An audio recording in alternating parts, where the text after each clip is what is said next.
Bonjour, hello, and welcome everyone. Thanks for being here with us this afternoon. My name is Daniel Bélan, and I'm the director of the McGill Institute for the Study of Canada. I would like to begin by acknowledging that while we meet today on a virtual platform, McGill University is located on land which has long served as a site of meeting and exchange amongst Indigenous peoples, including the Haudenosaunee and Anishinaabe nations. We do this to acknowledge the importance of the land on which we work, study, and live, and to acknowledge the complex web of relationships of which we are a part. I want to note, before we begin today's lecture, that this event is being recorded. Please make sure that your microphones are muted in order to avoid any interruptions. If you have any questions, you can use the chat box. Actually, I invite you to write your questions as we go, even during the talk. And after the talk is over, after the actual talk is over, we'll have a moderated Q&A period. We will, of course, welcome your written submissions in the chat box. The McGill Institute for the Study of Canada, or MISC, is the Center for Canadian, Quebec, and Indigenous Studies programs at McGill University. MISC supports a multidisciplinary approach to the study of Canada by bringing together students, researchers, and practitioners to discuss important issues about the country's past, present, and future. In addition to our academic programs, MISC also hosts public events such as this panel today on a wide range of topics that are important to Canadians. It is a pleasure for me today to host my good friend, mon très cher ami et collègue, André Lecourt, full professor in the School of Political Studies at the University of Ottawa. His main research interests are Canadian politics, European politics, nationalism with the focus on Quebec, Scotland, Flanders, Catalonia, and the Basque Country, and federalism. He is the editor of New Institutionalism, Theory and Analysis, the author of Basque Nationalism and the Spanish State, and the co-author of Nationalism and Social Policy, The Politics of Territorial Solidarity. And I'm actually the co-author of that book. But today we are here to talk about André's newest book, his most recent book. Actually, it's quite recent, came out only a few months ago. It's titled Nationalism, Autonomy, and Secessionism. And it was published by Oxford University Press. And I think that you will get in the comment section the URL that Blair will put the URL so that you can actually consult the page, the books page on the Oxford University Press website if you are interested in ordering this book, which I strongly recommend, of course. So now we'll turn over to André, who will tell us about his book. And then that will be, of course, there will be time for the Q&A. Merci beaucoup, André, d'avoir accepté notre invitation. C'est à toi. Ben, c'est moi qui te remercie, Daniel.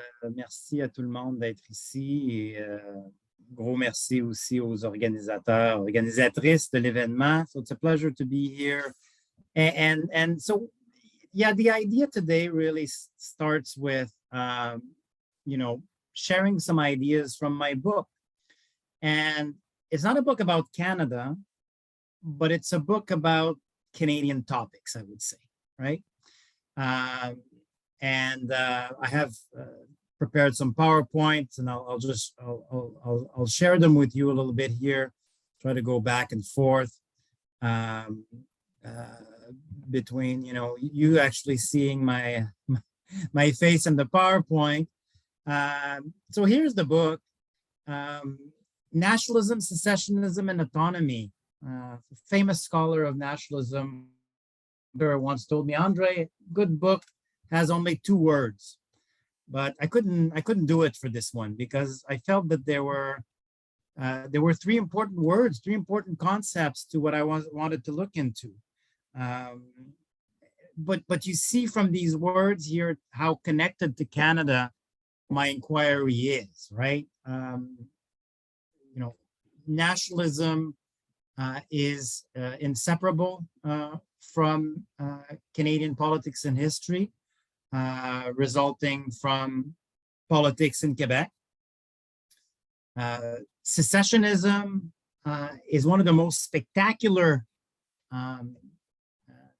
potential facets of nationalism, right? Not all nationalist movements want independence, want an independent state, but some do. And some do at some points and not at other points in time. And of course, in Quebec, we've had a nationalist movement which has been, more or less secessionist ever since, the 1970s, less now than before, of course. And autonomy is a durable feature of the Canadian Federation, and at once, again, a fact of federalism, a strategy for managing nationalist movements. So it's all these kinds of things that I want to unpack, but primarily what I wanted to do with this book is to understand, or rather to explain, what makes nationalist movements become strongly secessionist, right? Why do we sometimes have nationalist movements that are, and then minority nations, whom they claim to speak on behalf of? Why do we have movements that sometimes are quite content with just seeking greater autonomy within the state, while at other times this movement can, or other movements can, look for outright independence? Right? So I'll start with Quebec here and end with Quebec, but I'll take you through different cases that are treated in the book. I mean, I'll start with Quebec just by saying that, I'm a Quebecer, born and raised in Quebec City. I experienced, of course, the 1995 referendum and also the 1980 referendum. I was young in 1980, but it nevertheless, kind of was a formative experience for me, if only because I clearly remember, getting off the bus around the time of the referendum in 1980, and another kid telling me, if we vote yes, we're not going to have any fruit anymore. I thought to myself, that's terrible. No fruit, because there was all this discourse, of course, of how an independent Quebec would be completely isolated and so on and so forth. Some of my friends thereafter have told me maybe that's why you never supported Quebec independence, was because of that, 1980 scare about fruit. But I think overall, these experiences are have a great effect on citizens, right?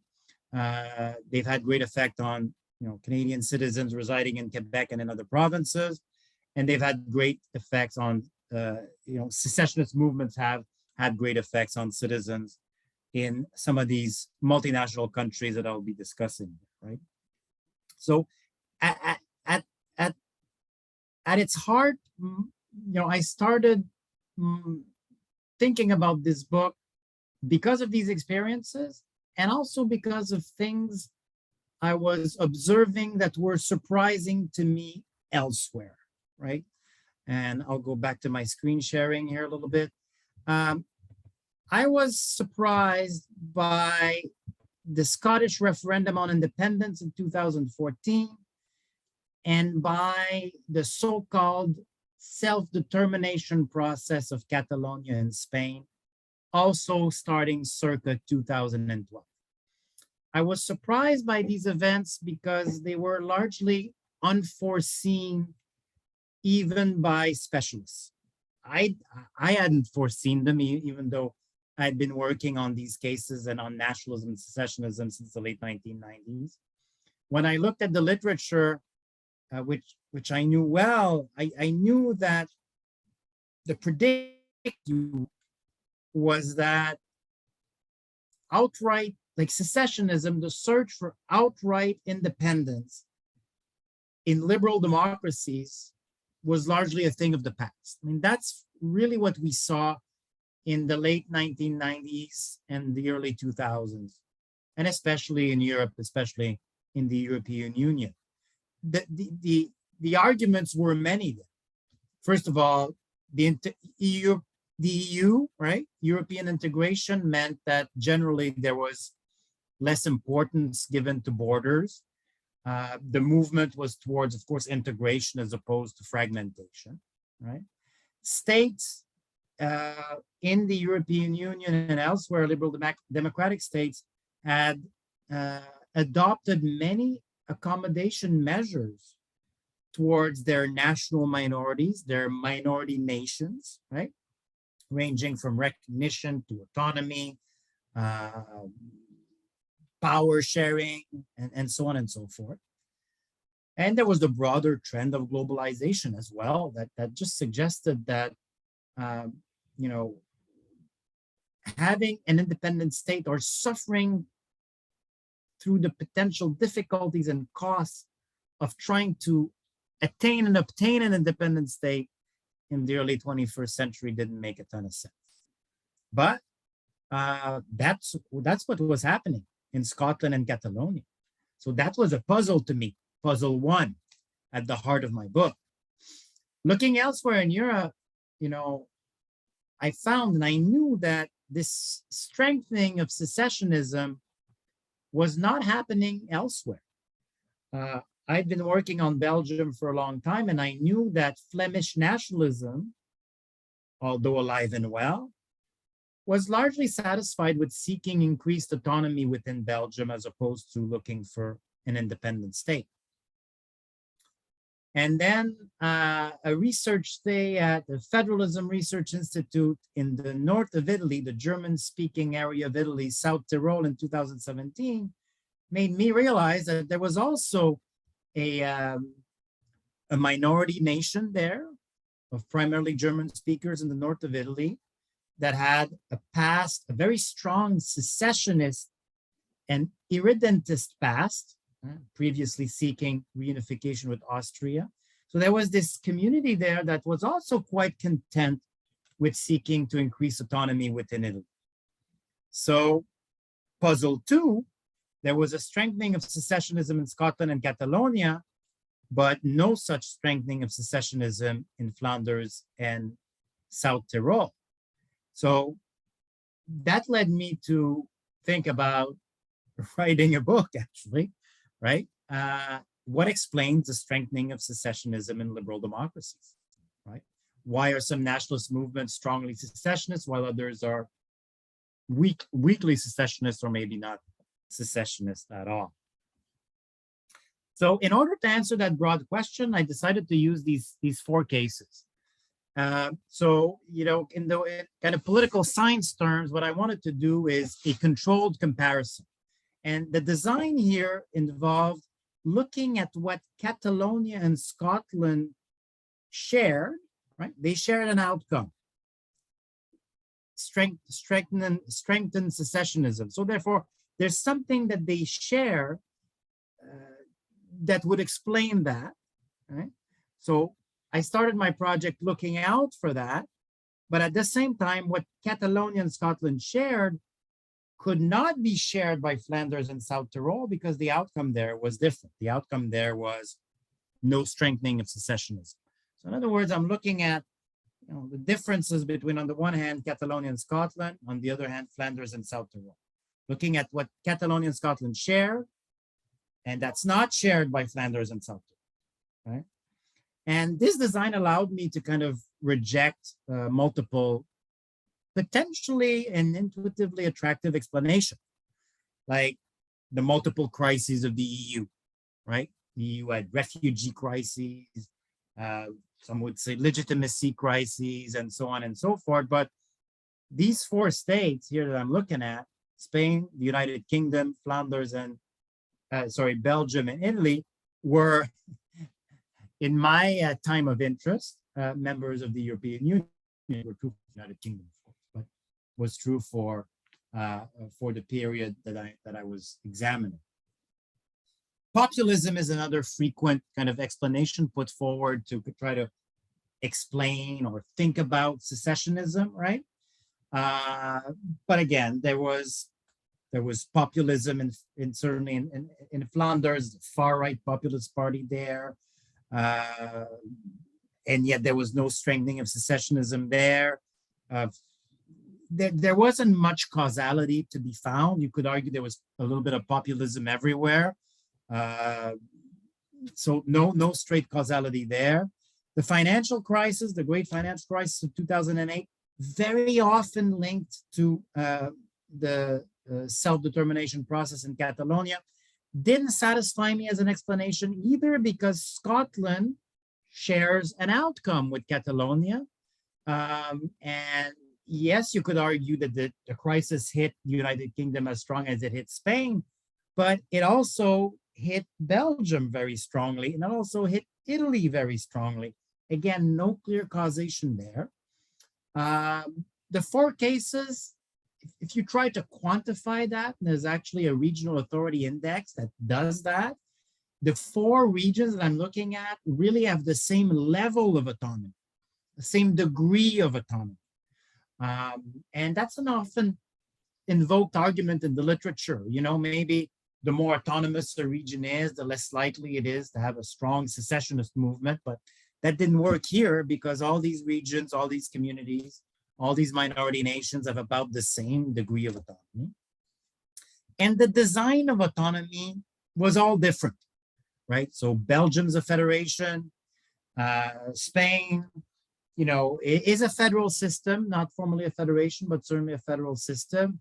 The United Kingdom, you know, is a so-called devolved arrangement, and Italy is, you know, what we could call a regionalized state with a special status for South Tyrol. So all kinds of different things.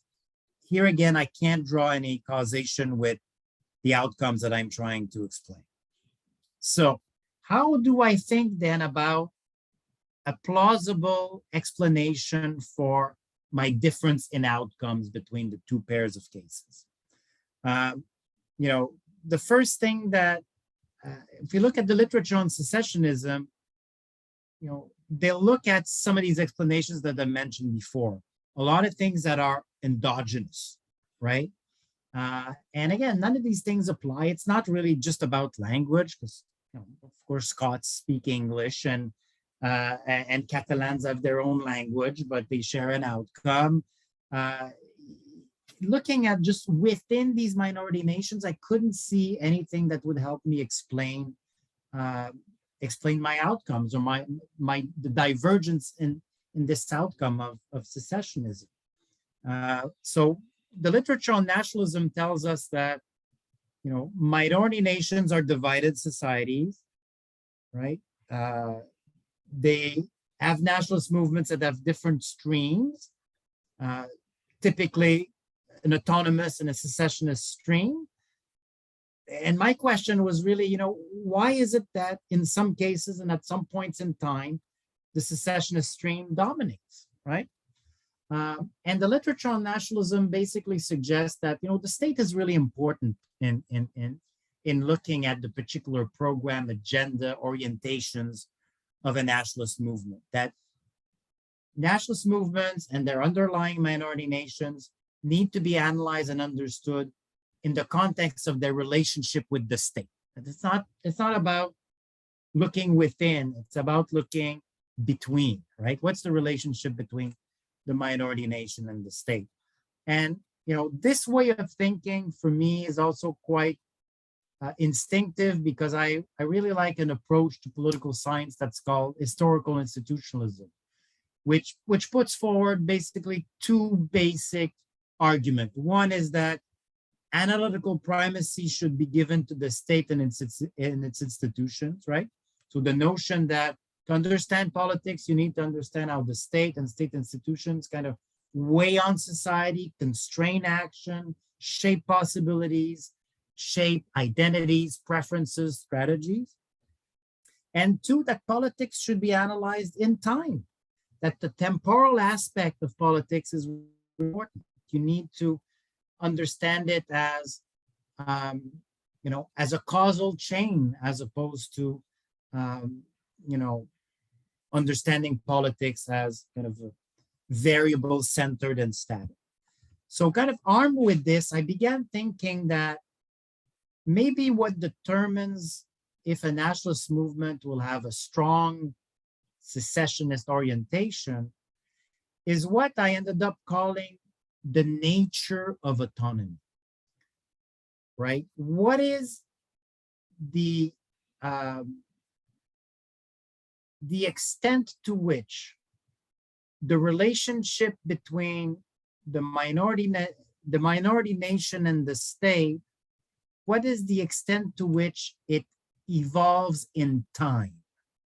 So I began thinking that a little bit empirically as well, because one thing that I knew about Belgium is that there are constant constitutional reforms in Belgium that adapts and actually increases the autonomy of Flanders.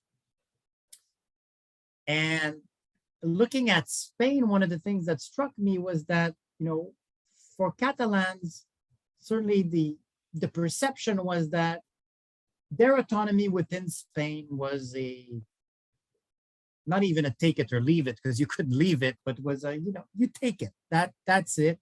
It's a permanent, definitive settlement.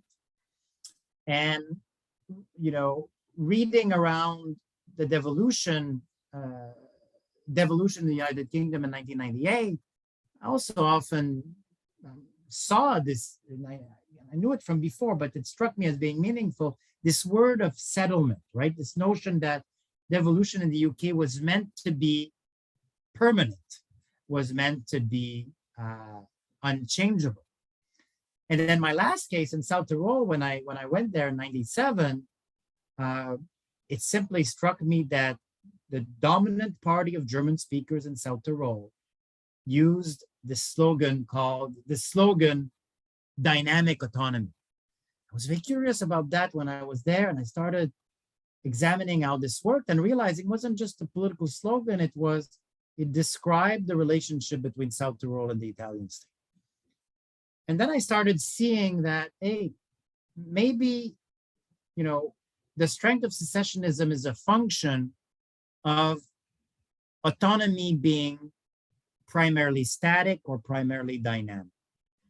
So my book offers, if you will, this kind of conceptual innovation. I think it's an innovation anyway, but I make this distinction between static autonomy, which I define as an unchangeable autonomy arrangement on the one hand, and on the other hand, dynamic autonomy, which for me are autonomy arrangements that are either kind of laterally adjusted in time or where autonomy is progressively enhanced. So I don't think dynamic autonomy needs to mean that autonomies increase. It can mean that, but it can also mean that autonomy is it's adjusted, it's adapted to changing circumstances, right? So I thought that these were interesting concepts to provide me with an explanation for this divergence in outcomes between my two pairs of cases. And thinking about it, I felt that, okay, if autonomy is static, the result of that is that members of a minority nation have only kind of two political / constitutional options. They have independence and they have the status quo. So to me, static autonomy generates incentives for supporting secessionism because you have no options in between. Dynamic autonomy, in contrast, involves self-determination options other than independence in the status quo in the form of increased or adjusted autonomy. So dynamic autonomy, in my opinion, reduces incentives for supporting secession because you're offered this option of, changing or augmenting autonomy. So that's kind of what I was thinking when I started delving into the cases a little bit more. And I'll tell you really quickly about the cases. I don't want to go too long on that, but essentially in Catalonia, in the year 2010, there was what I call a secessionist turn. So Catalan nationalism had been historically almost completely autonomous.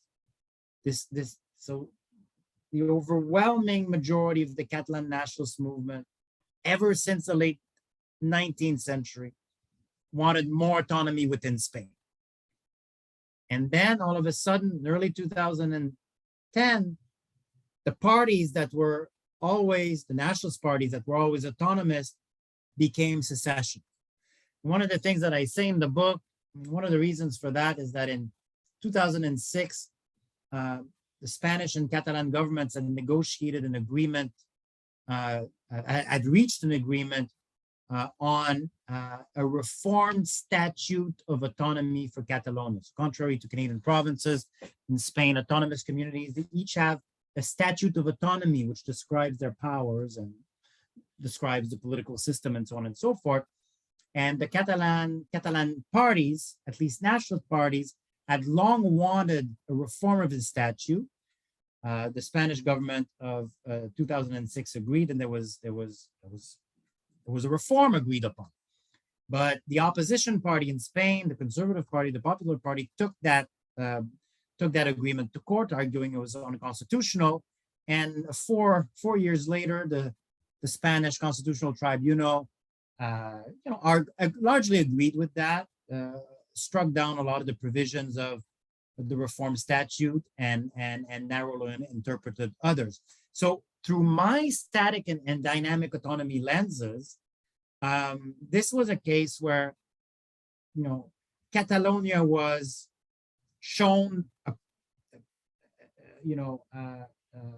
potential dynamic autonomy. Will adjust your statute, to then later be told, no, everything will stay as is, essentially.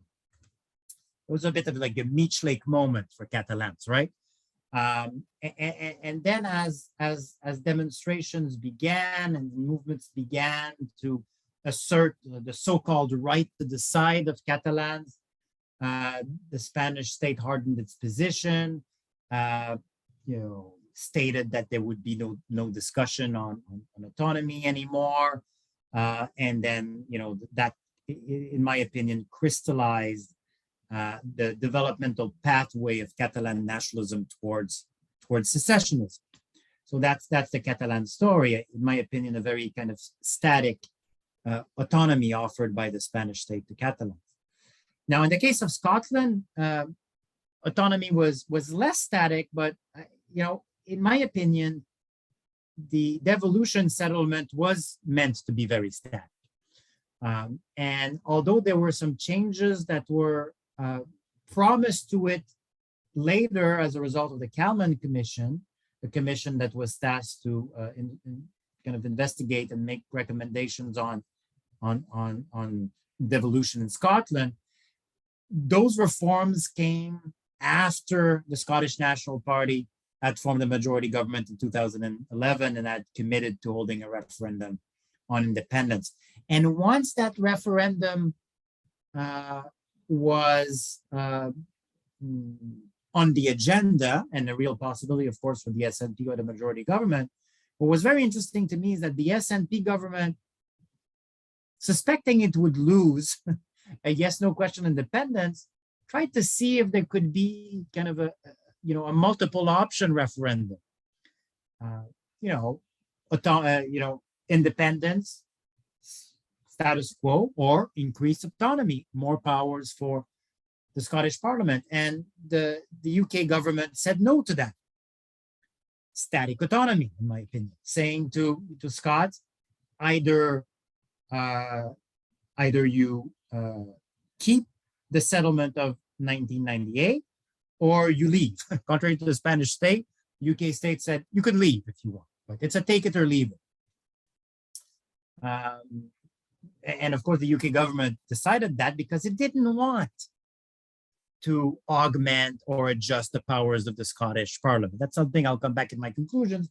Politicians don't like to practice dynamic autonomy.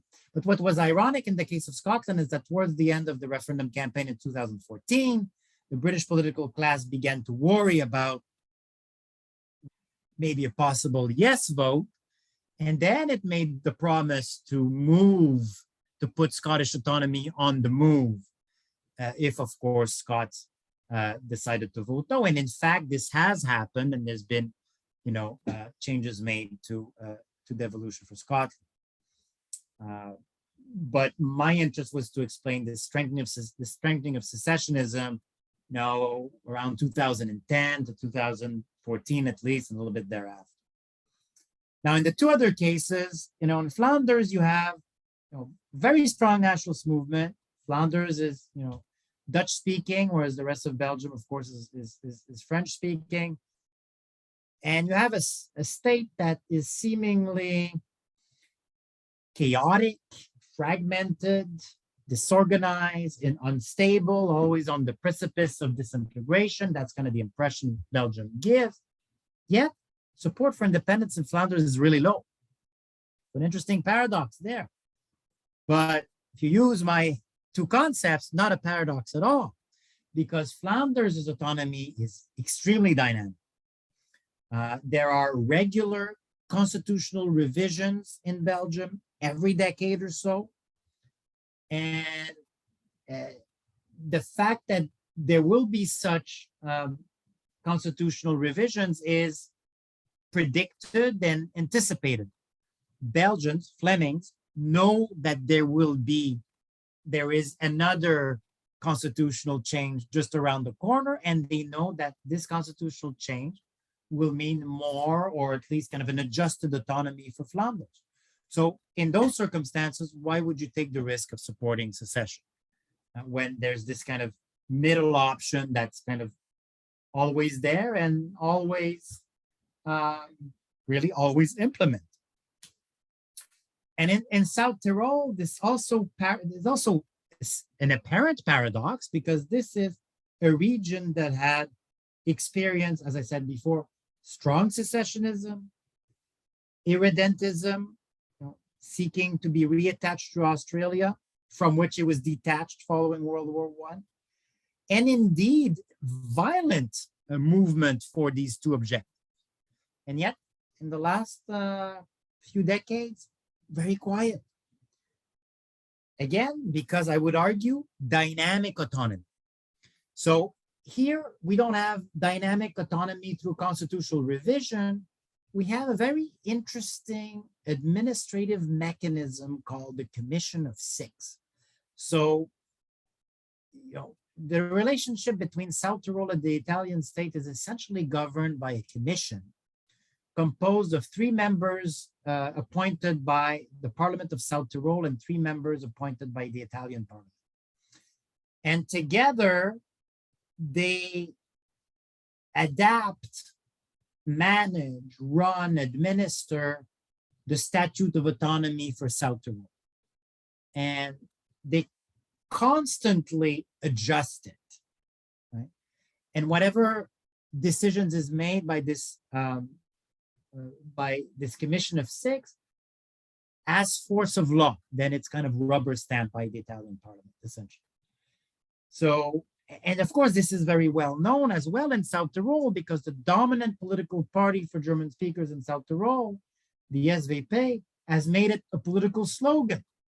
So South Tyroleans, they know about dynamic autonomy. They don't know the ins and outs of how it works, but they do know that, things don't stay the same, and they surely don't need independence to get their statute of autonomy worked on, adjusted, and so on and so forth. That's done by this commission. So from these cases, I formulate this very, I would say, elegant theory. And that's always been my goal, my dream as a political scientist. I thought one day I will develop a theory that can hold in one sentence. So this is my attempt here, resulting from the case study.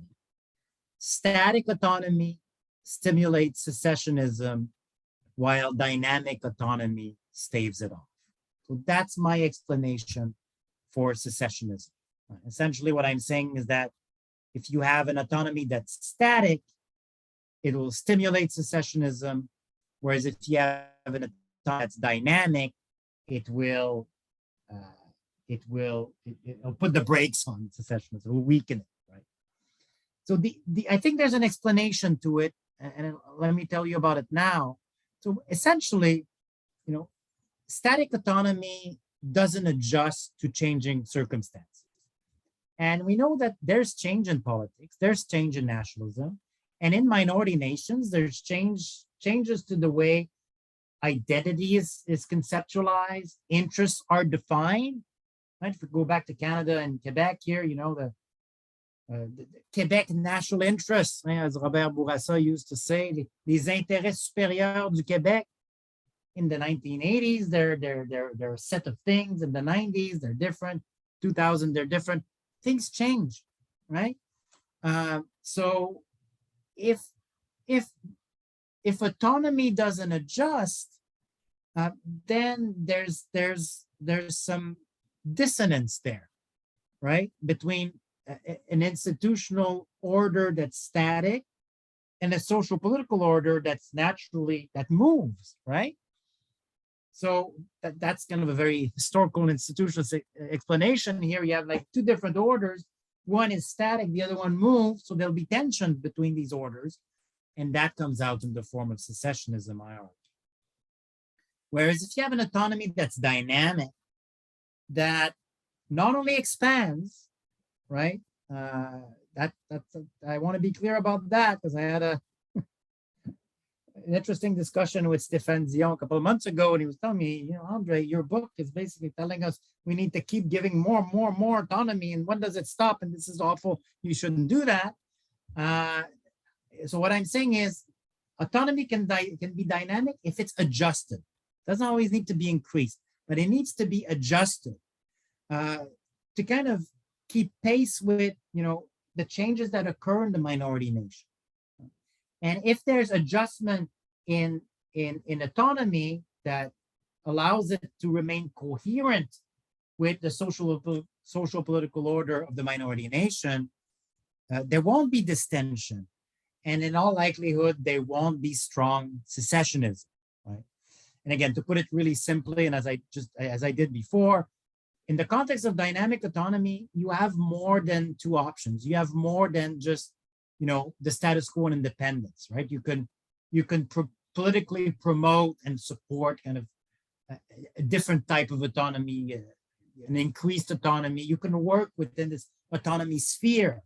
Whereas if autonomy is static, if it's given, if it's a final settlement, then a member of a minority nation has only two constitutional or political options. It's either you take it, right? That's what you have and you accept it, or you leave it, or you attempt to leave it. And of course, you'll have more support for secession. So I'll finish with Quebec here. I have a little bit on Quebec in my book. And of course, in Quebec, what's fascinating is there has been a weakening of secessionism in Quebec. And there's no doubt about that. I don't think I need to convince any of you. It's in the data. It's in the plight of the PQ, right? That's, you know, this dying party now, right? And what's striking is that a lot of the explanations for this in the literature, first of all, first striking thing, there hasn't been a lot of attempts to explain this. There's descriptions of what's happening, but how do we explain it? There hasn't been a ton. And I'm gonna work on that fairly soon here. So Danielle, maybe I'll be back for another talk maybe next week. No, not next week, but next year. I'll take a year to think about it. But what you do find in the literature, to the extent that it seeks to address that, is endogenous explanations, right?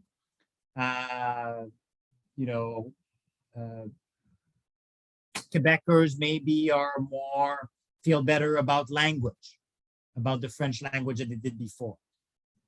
Well, there was a referendum in '95 that produced almost half of Quebecers supporting independence. I don't know that, you know, there was a sense that French was a more precarious state in 1995 than it is now. I don't agree with that. There's the so-called generational thing, right? You know, people will say, well, look, it's just, you know, it was the fight of a generation, and now young people, they don't care about national question. Probably is true, but again, it's a description. It's not really an explanation. The question is, why don't they care? Why don't they want Quebec to become an independent country, right? So, you know, some people loosely talk about globalization. Again, doesn't make sense, but I come back to the four European cases in my book. There was globalization in Europe too, right? It affected everybody, seemingly. And yet young Catalans and young Scots, they want independence by and large, especially young Catalans.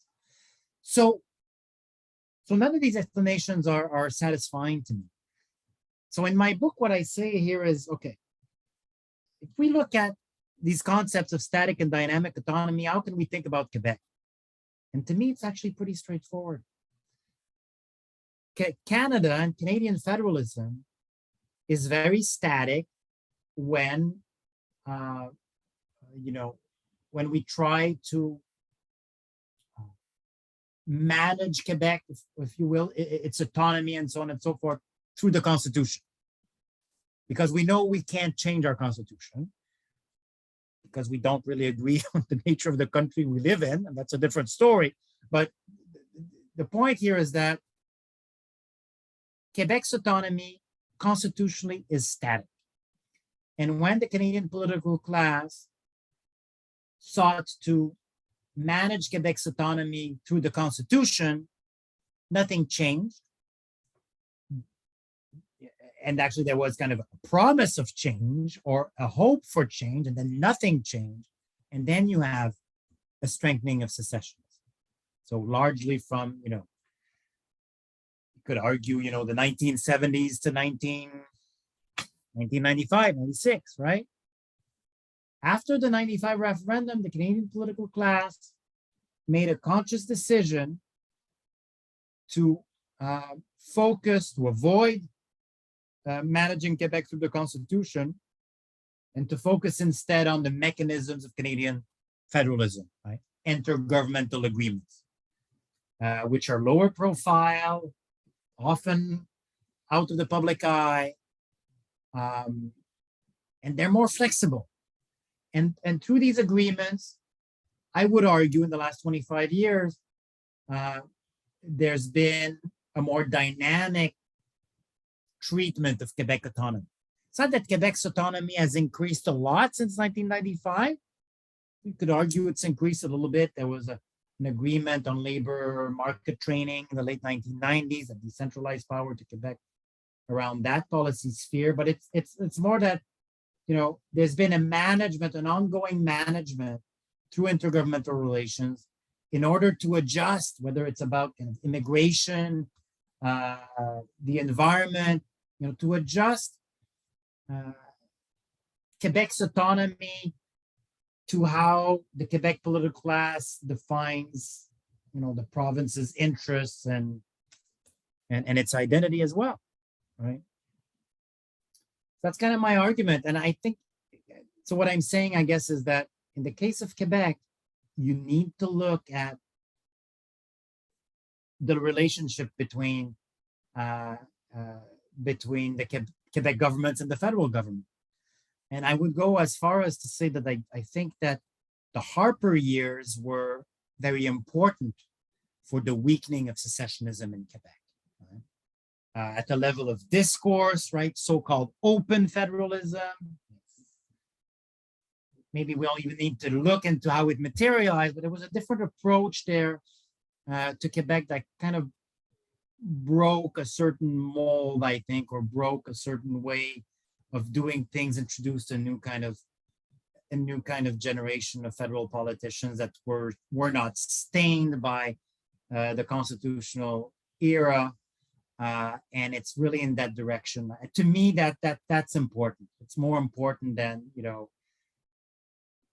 kind of the perceptions around the status of the French language and so on. So I'll just finish by saying that, again, this is not a book that seeks to tell politicians what to do. I do accept that you can read some things from it if you're a politician, and that you can read from it that if you want to avoid secessionism, autonomy dynamic on the move, and at the same time, I recognize that that's kind of the last thing that politicians want to do typically in a multinational state, right? What politicians want to do is to say, okay, the national question is finished, meaning we've dealt with it. We don't want to have to deal with it again. We were going to go on to other quote unquote more important things. And of course, some of these things are really important, like dealing with the pandemic and fiscal issues and environmental issues and the like. But what I'm saying is that in a multinational state, like Spain, like the United Kingdom, like Belgium, like Italy, certainly if you consider now South Tyrol, and certainly like Canada, there needs to be an ongoing conversation and process of management and negotiations around the autonomy of the minority nation. Even though politicians don't want to do it, I argue that not doing that, not adjusting and discussing this autonomy may very well result in a stronger secessionist movement.